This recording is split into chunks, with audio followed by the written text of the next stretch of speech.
420 somewhere, and right now that somewhere is right here. So hello and welcome to the Cannabist Show. I'm producer Vince, and here's your host, Ricardo Baca. Vince, thanks for that, man. To everybody joining us today, welcome to the Cannabist Show, where we talk about all things weed. That's all things. And that is the serious marijuana news and the fun stuff as well. Oh, yeah. In fact, if you pop onto the site right now, thecannabist.co, you can read stories about the big changes to Ohio's medical marijuana bill. More and more changes every day, it seems. And about a Wisconsin Indian tribe that promises it won't plant any more hemp for now. I made that promise once or twice. And about a Nebraska judge who dismissed a charge against a Minnesota man who admitted his intention to buy illegal marijuana in Colorado. See, kids always tell the truth. Producer Vince, man, how you doing? You know, bro, it's another beautiful day, I'm sure, here in the Mile High City, and I am loving life these days. Bronco season is edging closer and closer and closer. The Stanley Cup playoffs are winding down. It's just a good day in sports for me, man. How are you doing, Ricardo? Vince, I love how much you love the Broncos, dude, especially because you're a transplant. You just got here. I grew up with them my entire life, and yes, I love them too. I do. But dude, I'm good. No, I mean, life's good. We're finally getting this weather to turn around. We have some great guests today I'm super psyched about. We're going to get to them very shortly. But before that, Vince, are you ready for the weekend weed? I live for these types of weeks in weed, dude. So let's do it. This is a fun weekend weed. It is. Okay, and let's start this weekend weed in Oakland, California, where the city's elected officials are hoping to make its marijuana industry more inclusive of Black and Latino residents. This is an ongoing story, nationwide, industry-wide, and it just keeps getting more and more fascinating, Ricardo, especially this part of it. Everybody knows that ethnic minorities suffered the most in America's mostly made-up war on drugs. So that city governments are at least thinking about what they can do to help minority business owners in this new industry is wicked encouraging. You know, I agree. And they're calling these things in Oakland, quote, equity permits. And they will ensure that half of the city's new marijuana permits will be reserved for people who were incarcerated for a cannabis-related arrest, or those who live in East Oakland, which apparently had a very high rate of marijuana arrests back in the day. But the equity applicants have to have at least a 50% ownership stake in the businesses they're seeking to permit. Okay, so the councilwoman who introduced the bill told our partners in Oakland, quote, everybody ought to have an opportunity to compete. Quote. And it's particularly fascinating because part of Colorado's law explicitly prohibits certain people from owning a cannabis business, and that includes those with previous drug-related felonies. So those with experience in the industry. So when you think about it, Oakland's approach to this issue is incredibly progressive, although I know some are opposed to it as well. Yeah, as a resident of East Oakland told us, quote, we can be the help or the consumers, but we never had the access. It gives us a fair shot, end quote. It's going to be interesting to see how that shakes down because, as we've reported and now a number of national outlets have picked up, the legal cannabis industry is not the most diverse industry. But Vince, elsewhere in the weekend weed, we are taking you up the West Coast to Medford, Oregon, where the small town's city council is known for being one of the toughest in the state on legal marijuana issues.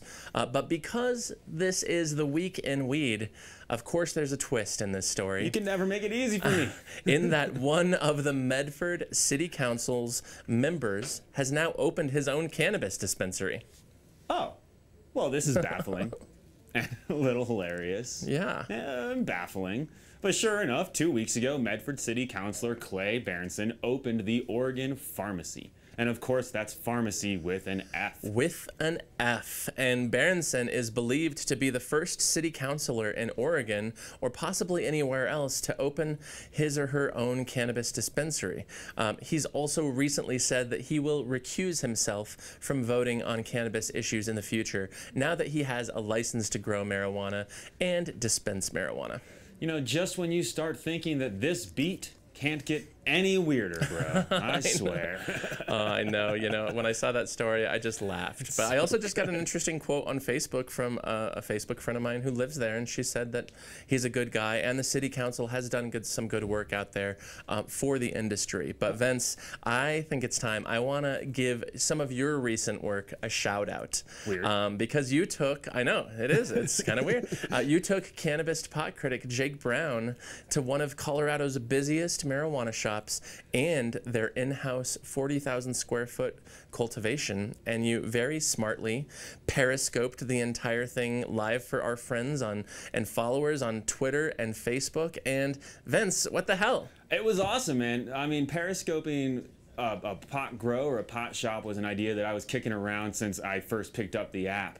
And it was just something that I wanted to do because interacting with our viewers and interacting with our readers and especially interacting with our Twitter followers is one of my favorite things about being part of the Cannabis crew.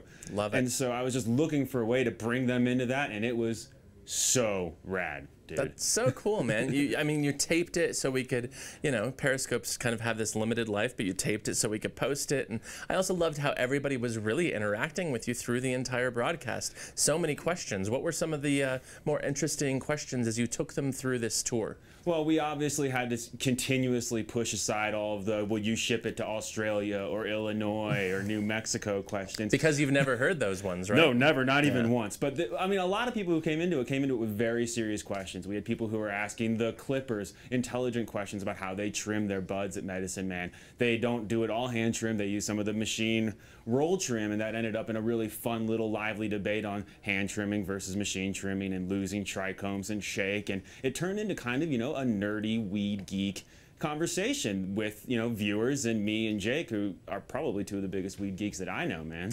It was rad. You know, we tend to have a lot of those weed geek conversations here on the Cannabist Show, but I'm going to let Vince pick the clip, and you can see the whole thing on the cannabist.co, but here's a short clip of producer Vince and pot critic Jake giving you a tour through Medicine Man Dispensary right here in Denver.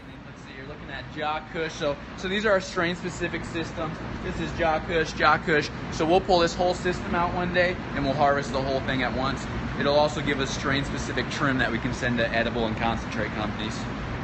Wow. They're beautiful, right? Everybody who's saying the last room is what heaven looks like, you want to correct it to this room, you're more than welcome to.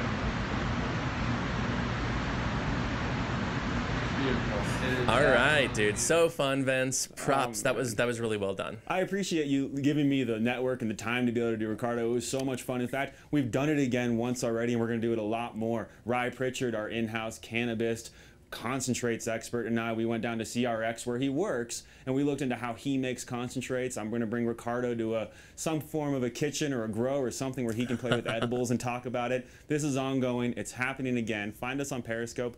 Find us on Twitter. Let me know who you want to see where, and we'll do it, y'all.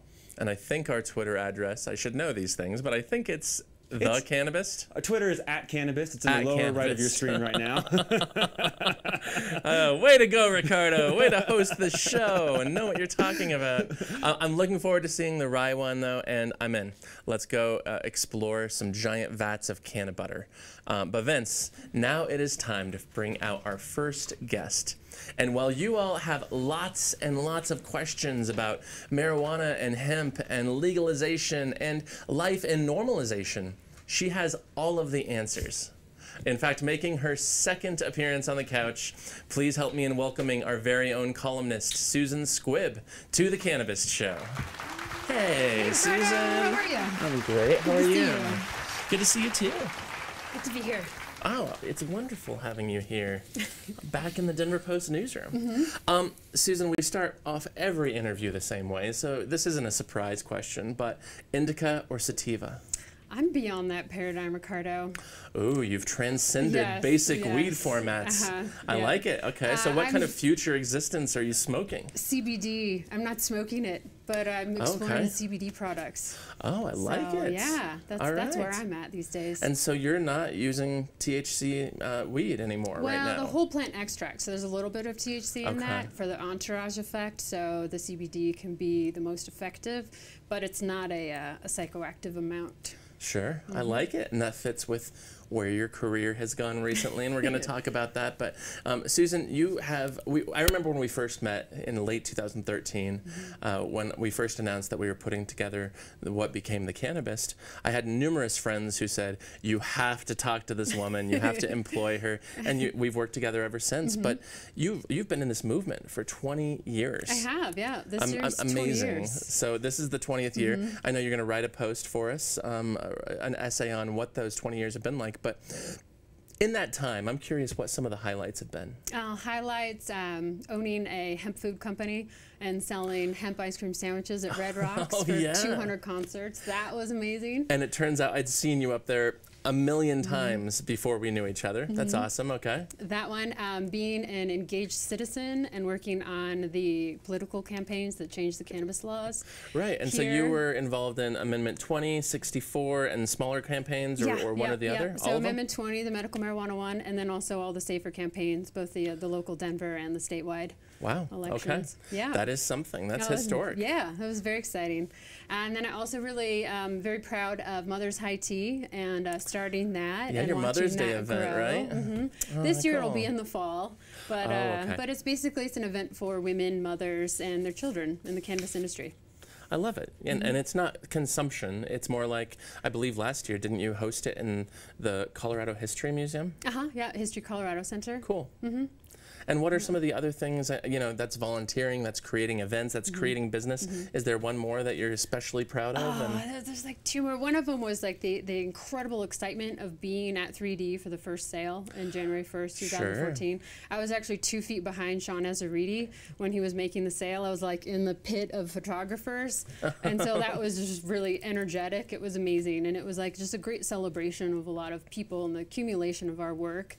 And for those who don't know, check out the pictures from the first day, and inevitably you'll see these photos of Sean, with this giant grin on his face, handing some money over in a regulated environment and buying weed for the first time in the modern world. That's cool that you were there. Yeah. I didn't go near that place. I just knew what a media mess it was going to be. John Ingold was there. Yeah, we had people all over town, all over the state that day. That was a big one. And then also just really amazing being here now and all of the opportunities that are coming up and are available and the expanding world that we're in. I dig it, and I want to talk about some of these opportunities because you're a columnist for us, and recently we've embarked on a pretty fun project together. You have taken on our Weed Society column. Yes. We call it High Society. Vince will pull a screen grab real quick, but it's like the society pages for the legal weed industry, and I want you to tell me how it's going, where you've been, and how it's been received too by the community. Oh, it's really wonderful. It's very popular because it's going to events and seeing who's there, and taking photos and just kind of taking a little summary of what the event is and what it's about, and the people that are there. And that's what it was supposed to be, bold names and get a bunch of great photos of people having a good time. And what are some of the places that you've taken the society column to? Most recently, I was at the Cannabis Diversity Summit that Go Green organized. Sure. We had Charlo on the show a couple weeks ago, and I know you've turned it in. I'm very much forward looking to reading it and getting it posted. How was that event, by the way? It was really good. I think that it was very important to really gather a group of people. And I mean, they were coming from all over the United States. So I think that was a lot of different from the other events that I've covered. They're very, very Denver-centric, Colorado-centric, and so this was a lot of people coming from other states. I like it, and I think your first one I was actually at. That was at Mason Jar Events, maybe fall dinner last year. Yeah, the harvest dinner. Okay. Oh, that was amazing, wasn't it? And you did the Cincy, it was amazing. You did the Cincy magazine launch around 420, which I know there were a ton of people there. Oh yeah, that place was hopping. How fun. Well, I think it's a great feature, but I think anybody who's been reading the site, especially for 2.5 years that we've been going, are more familiar with your name because of Ask the Cannabist, which is our Q&A advice column, and you tackle questions very aptly from all over the mark in terms of why does weed make me cough, to a really interesting one that you just recently answered, and I want to talk about that. But this question you got from the mother of a 13-year-old child who's definitely getting high. She knows her child's getting high, but she was a pretty cool mom too. Like, she wasn't reacting like so many parents would, but she was still concerned, and she had reason to be concerned. But tell us about her question to you and the advice you ended up giving her.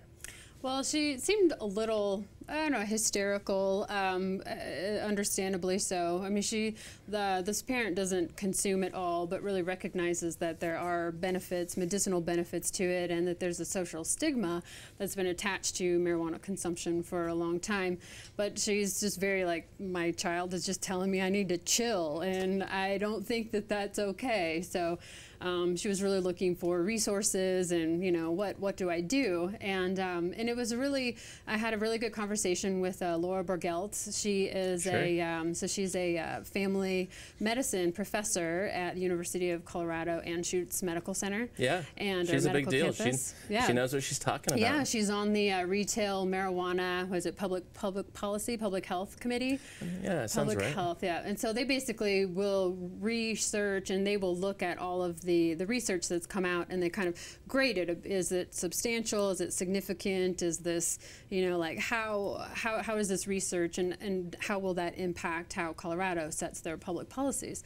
And so I think the most significant thing that she mentioned was that the younger that someone starts using marijuana and the more frequently, then there is a higher rate of having an addiction for any kind of drug as an adult.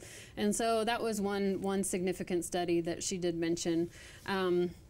You know, you can also go online, and there's lots of studies where, you know, it counters study. So, but I think that there's a lot of good information that's going to come from this new ABCD study, Adolescent Brain Cognitive Development Study. Well done. It's huge. All right.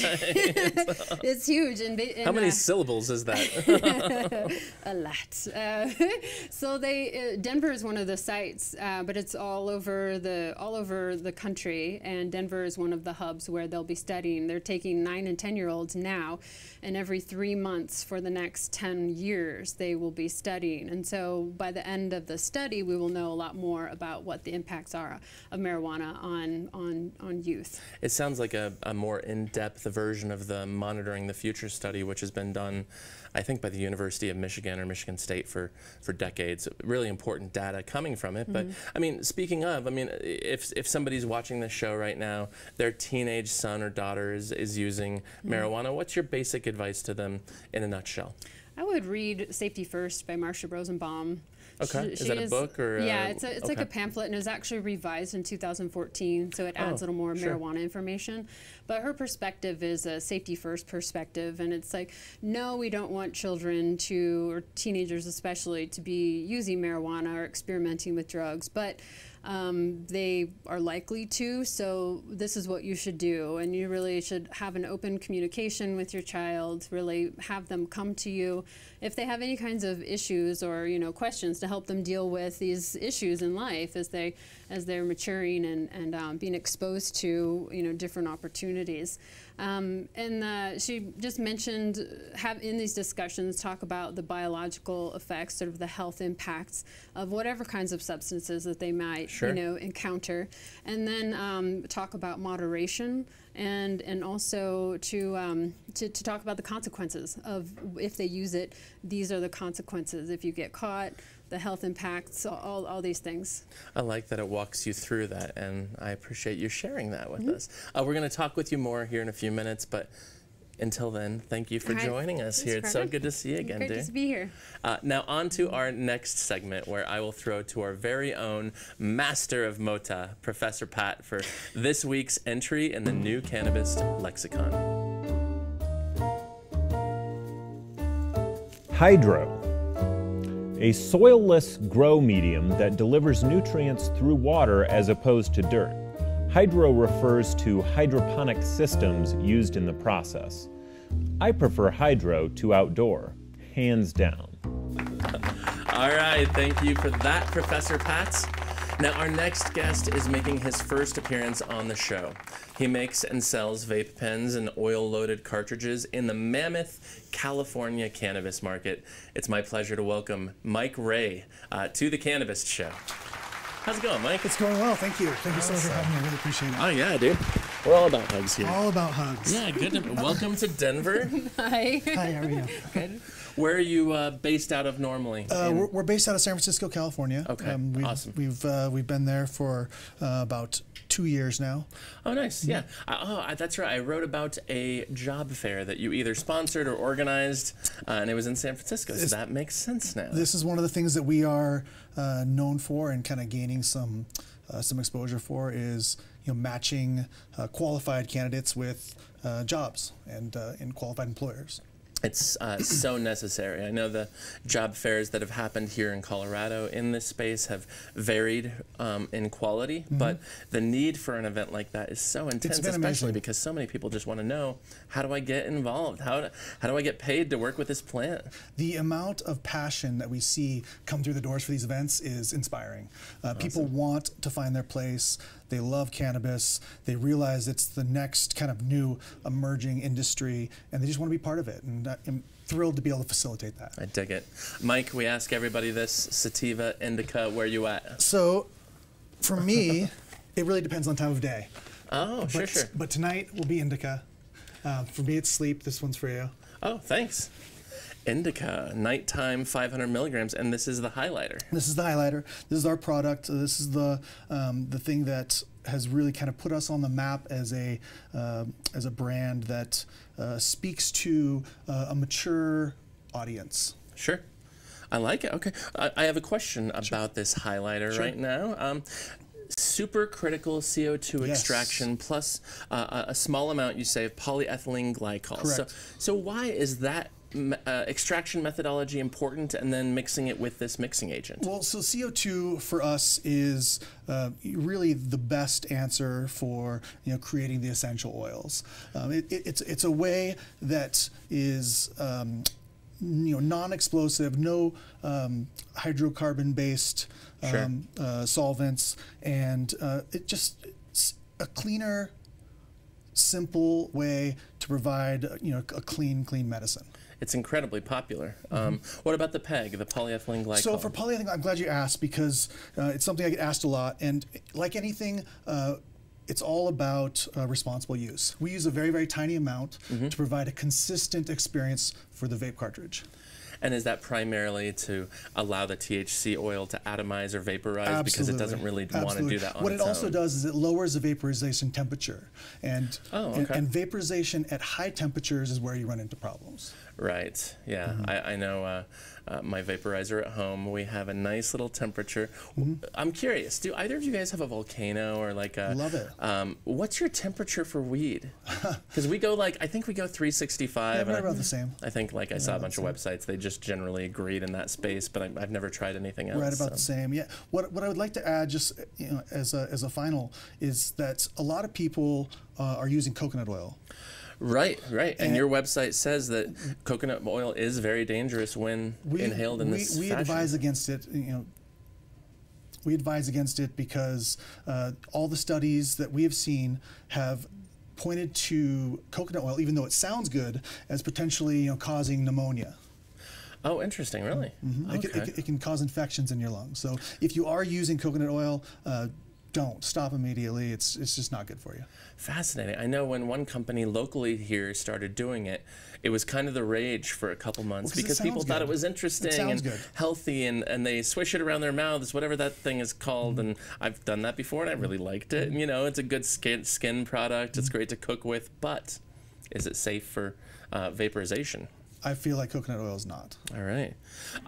I want to talk about, we've talked a lot about how the marijuana industry is interacting with philanthropy because, of course, they're just businesses like anybody else, and they want to give back. You guys have a cool program that every time you sell one of these highlighters, you also provide a meal to the homeless at the San Francisco Marin Food Bank and other food banks throughout California. So you've already done 100,000 meals. That's Bravo. That's very cool. But tell us more about the program. It's amazing. It does a lot of things for us as a company, as an industry. It really shows people that, you know, we are here to improve the quality of life of people. You know, not just through cannabis, but through, you know, through feeding people. 1 in 5 kids go to bed hungry every night in California, which is absurd and absolutely ridiculous.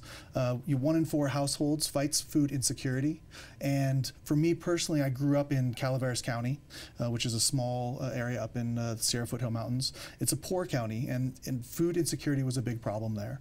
As I grew up, you start to realize things that you didn't realize when you were young, and you know, realizing that it's such a big problem, it's been an amazing platform to be able to use Bloom to be able to fight that.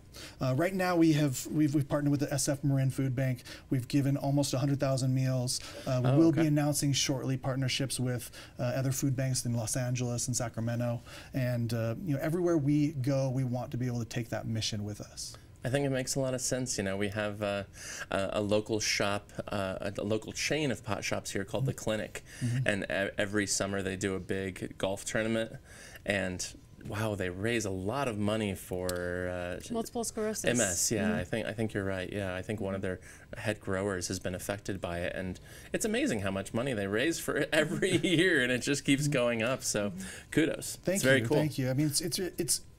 I find that beyond just being able to help a lot of people, beyond being able to fight food insecurity, it really helps motivate my team as well, being able to feel like they're part of something more than just, you know, a company, more than just a 9-to-5, and really being able to positively affect people's lives. I think that's a big part of it. You know, here at the Post, we have different community outreach opportunities. Whenever you're able to carve some time out of your day or your week to go out and volunteer, always, you know, it's paid back to you tenfold. It feels great. But it's an important principle of sustainable development. We encourage it. We encourage all of our people to volunteer. We do group volunteer days at the food bank where we sort food. Oh, nice, yeah. And you know, now's the time. You know, as we approach legalization in California as a ballot initiative, we need to be able to show the rest of the world that this isn't just about green rush. This isn't just about, you know, trying to be extremely profitable. This is about the communities that we live in and really making the world a better place. Well, it's an important message, especially as commercialization sets in. You Absolutely. know, we're talking about some of these businesses are making a lot of money, and if they're not giving back at all, then you have to question their intentions and their role in the communities in which they live in. But Mike, we're going to the big question, because here you are in Denver in our studio. Okay. You know, we don't oftentimes get guests from California in here, so we're thrilled to hear your perspective on this. California, 2016, you know what's going there, and you also have probably watched recreational initiatives fail before. Absolutely. So what do you think is happening this November? Is California going rec, or is it going to be another failed opportunity? As a board member of the CCIA, the California Cannabis Industry Association, I've really had my ear to the ground over the past 12 months, 24 months, in trying to understand and guide this in the right way. My board consists of a lot of great people, a lot of great minds, and right now, the way that it's set up, it's not perfect, almost not perfect, but it's the best we have right now. And I think at the end of the day, we need to take this step. You know, we need to get recreational, I prefer to call it adult use, cannabis in California. We need to stop putting people in jail. We need to get people out of jail, and this needs to happen. And I think that the California people agree. I think that we'll pass. It may not be as big a margin as some people think, but I think at the end of the day, we will see it happen.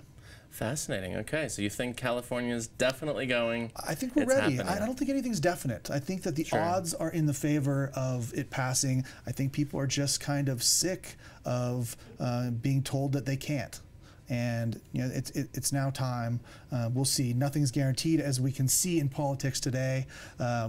There's some shocking stuff in the world. I wouldn't be completely surprised if it didn't. But we're going to do what we can to make the best of it.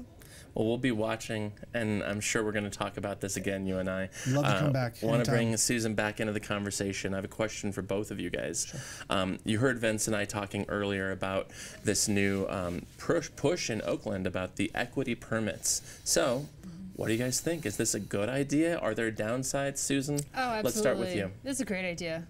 Yeah, I think Supernova women were helped push and educate in order to get that, discussed and passed. I think it's really important that there are some allowances and opportunities for the communities that have been most impacted by the war on drugs. And do you think this is a responsible way of going about doing that and just dedicating this percentage of licenses and saying, yes, we want these to belong to this population? Yeah, I think it's a very good step in the right direction. And Mike, you live there. I agree but disagree. I think I think it was well intentioned.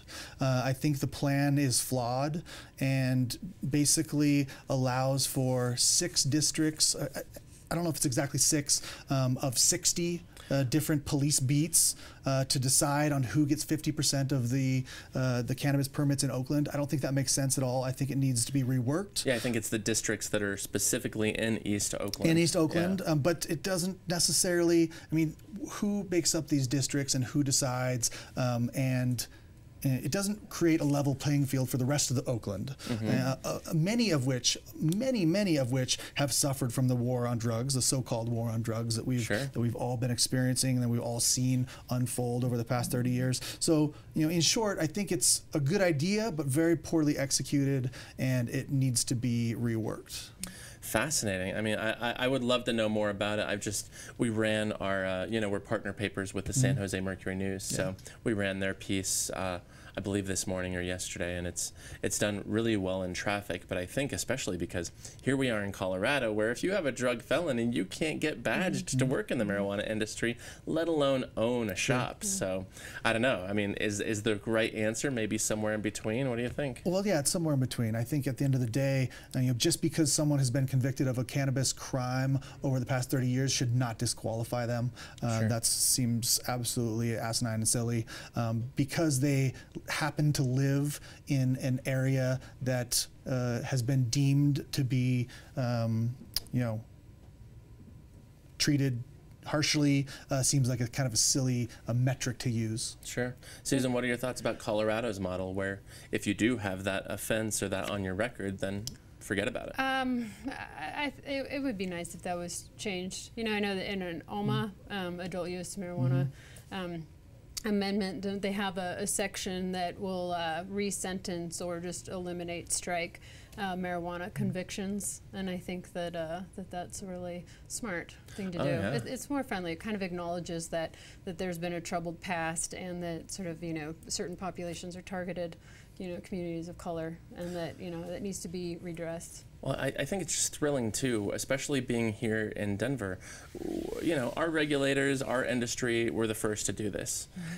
They didn't have anything to go by, no previous, oh, what did they do over there? No, they were the first to do it. And so seeing the Colorado model improved on in the future, I'm so jazzed about it. I'm so psyched to see how people do it better and how people might do it worse. But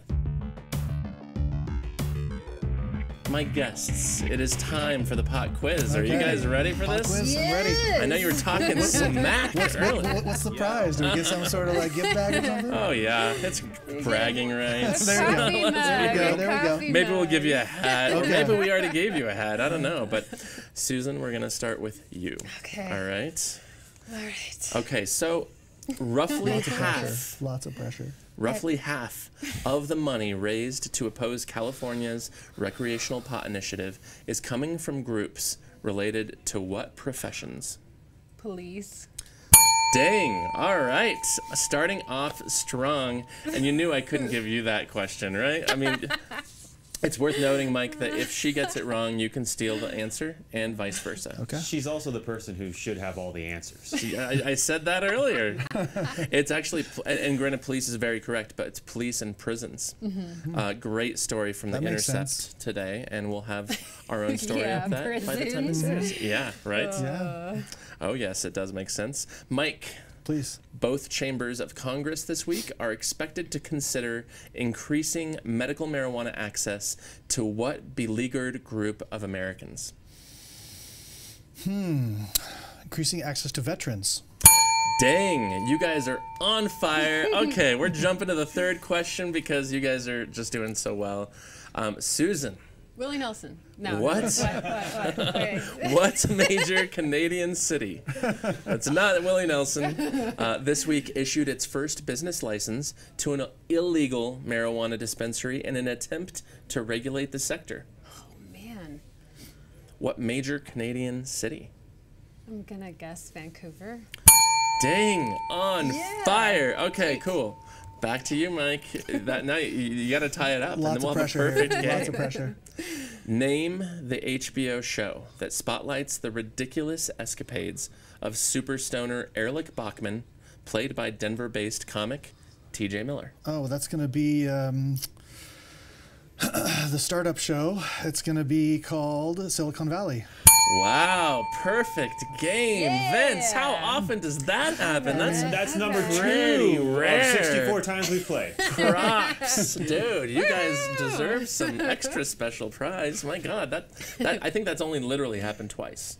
So you guys both deserved to talk all that smack earlier. Congratulations. Good job. Makes me wish that I was prepared with a backup question for like some sort of tiebreaker, but maybe next time. Next time you come to Colorado, Sure. we'll have Susan on again. We'd be and happy to be back anytime. face off again. Love your show.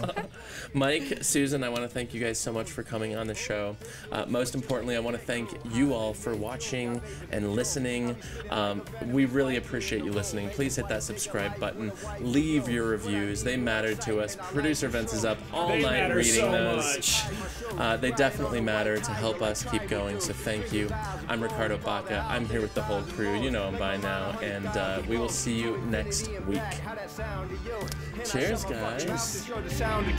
I'm allowed to lose, I choose to win, I'm all in, I'm calling any posse you'll be raising at the end, I say it again, ain't afraid to get in, I be going for the jackpot with aces in my hand, I'm raw.